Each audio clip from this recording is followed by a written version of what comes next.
Hi കൂട്ടുകാരെ, ഇന്നത്തെ എൻ്റെ പുതിയൊരു വീഡിയോയിലേക്ക് എല്ലാ കൂട്ടുകാർക്കും സ്വാഗതം. എല്ലാവരും സുഖമായിട്ടിരിക്കുന്നോ? എല്ലാവരും വിശേഷങ്ങളൊക്കെ കമൻ്റ് ഇടണം. നല്ല നല്ല കമൻറ്റുകളൊക്കെ ഇടുന്നുണ്ട് കൂട്ടുകാർ, അതിലൊത്തിരി സന്തോഷമുണ്ട്. പിന്നെ അപ്പോൾ ഇനിയും അതേപോലെ കമൻ്റൊക്കെ ഇടണം.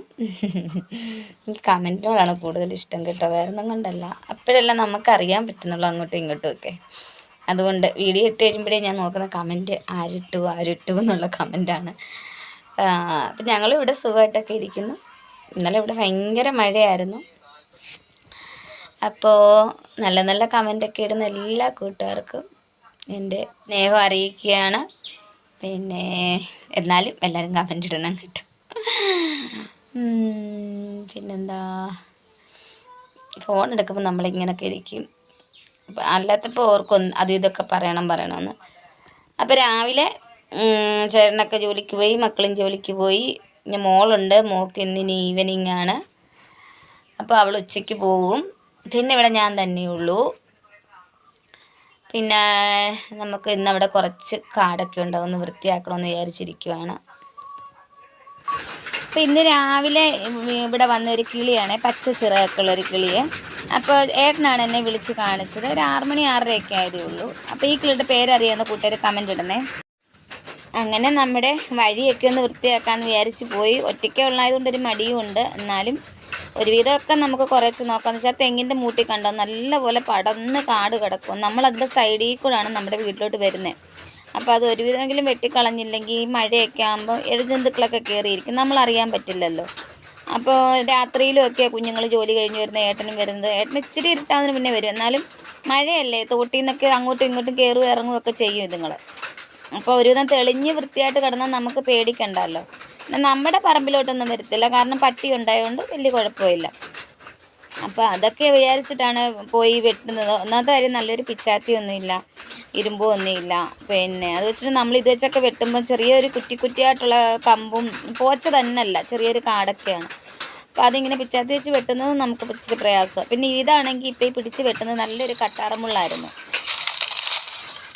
അപ്പോൾ ഇത് നമ്മൾ പാലത്തിൻ്റെ സൈഡിലാണ്, ആ കെട്ടിൻ്റെ സൈഡിലാണ്. ആ കെട്ടിൻ്റെ സൈഡിലോട്ട് ഇങ്ങനെ കാട് കയറി കിടക്കുമായിരുന്നു. അപ്പോൾ അതൊക്കെയാണ് ഞാനിങ്ങനെ പറിച്ച് കളഞ്ഞത്. പിന്നെ ഇങ്ങോട്ട് കുറച്ച് നമ്മുടെ മുറ്റത്ത് വഴിയിലോട്ട് കൊണ്ട് വൃത്തിയാക്കാൻ.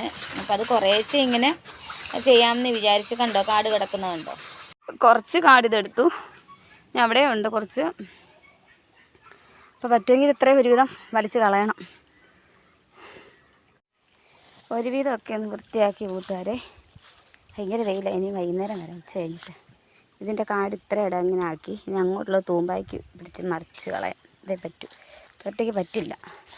ഭയങ്കര വിലമുള്ളതാണ്, വെട്ടിരുമ്പ് നല്ല മൂർച്ചയുള്ളതില്ല. ഇത്ര ഇടം വൃത്തിയാക്കി. ഇനി ഇവിടെ ഇത്ര ഇടമുണ്ട്, അവിടെ കുറച്ചുകൂടെ ഞാൻ വൃത്തിയാക്കിയായിരുന്നേ. കിട്ടി, ഇത്രയല്ല കുറച്ചുകൂടെ കിട്ടിയായിരുന്നു. അത് ഞാൻ അവിടെ കൊണ്ടിട്ടു. ഈ കാറ്റിൽ കിടന്നതൊക്കെ ഇവിടെയൊക്കെ കാട് ഒരുവിധം വെട്ടിച്ച് അയച്ചിട്ട് ഞാൻ. അപ്പം അങ്ങനെ കാട് ഒതുക്കിയപ്പോൾ നമുക്ക് കുറച്ച് വിറവ് കിട്ടി. പിന്നെ നമ്മുടെ വഴിക്ക് ഇങ്ങനെ കാട് മഴയാകുമ്പം തന്നെ ഇങ്ങനെ നിറച്ചായിക്കോളും. നമുക്ക് വേറെ വഴിയൊന്നുമില്ല കൂട്ടുകാരെ. നമുക്ക് അപ്പുറത്തല്ല വരമ്പത്തൂടെ പോകണം. വരമ്പും അതേപോലെ തന്നെ, കാരണം ഇപ്പം ആരും അങ്ങനെ കൃഷിയൊന്നും ചെയ്യാത്തതുകൊണ്ട് വരമ്പ് കോതുകയോ ഒന്നും ചെയ്യില്ല. പിന്നെ അത് തന്നെയല്ല, നമുക്ക് എളുപ്പവഴി ഇങ്ങനെ അങ്ങോട്ട് കയറാൻ അതാണ് എളുപ്പവഴിയും. അപ്പോൾ അങ്ങനെ അവിടെ കുറേശ്ശെ പോച്ചയാകുമ്പോൾ നമ്മൾ ഇങ്ങനെ പോച്ച ചേർത്ത് കളയും. അങ്ങനെ പറ്റുള്ളൂ, ഇപ്പം എന്ത് ചെയ്യാൻ കൊണ്ടുപോകണ്ട. ഉണക്കൊക്കെ ആയപ്പോൾ നല്ല വൃത്തിയായിരുന്നു, വലിയ കുഴപ്പമൊന്നുമില്ലായിരുന്നു, കാടൊന്നുമില്ല, നല്ല ഭംഗിയായിരുന്നു. ഇനി മഴയാകുമ്പോൾ ഒന്നും കൂടെ നല്ല ബുദ്ധിമുട്ടാവും നമുക്ക്.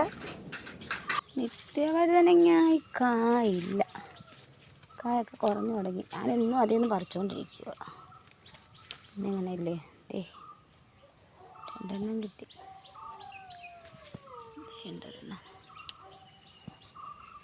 2-3 കിട്ടി.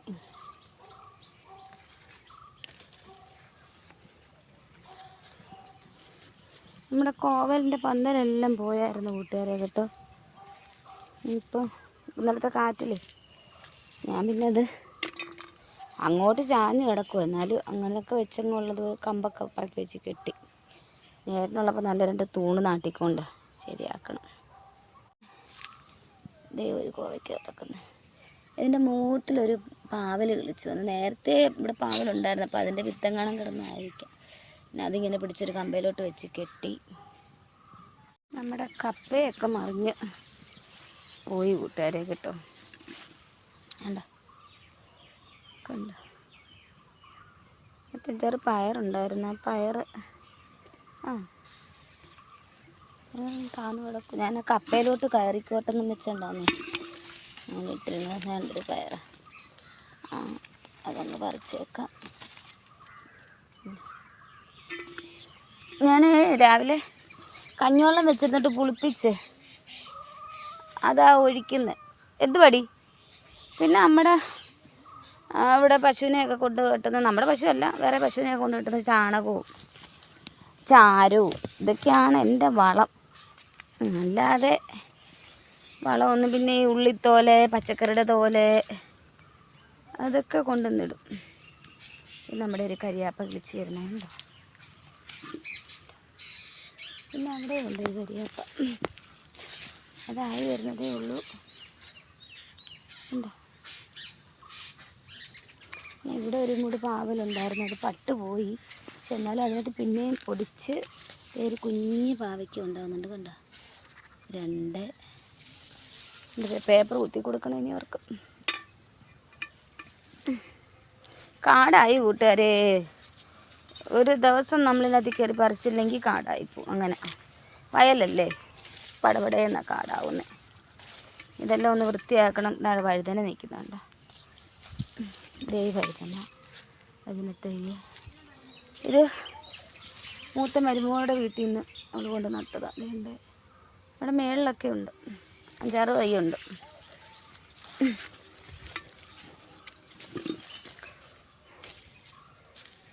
ഇതേ ഒരു വഴുതന തൈ വേണ്ട, ഇതേണ്ട് നാളിലോട്ടുണ്ട് കേട്ടോ. നമുക്കൊരു തോരൊക്കെ വെക്കണം. ചീരയിലേക്ക് ഉണ്ട് ഈ പയർ നിൽക്കുന്ന പിഞ്ച് ആവട്ടെ.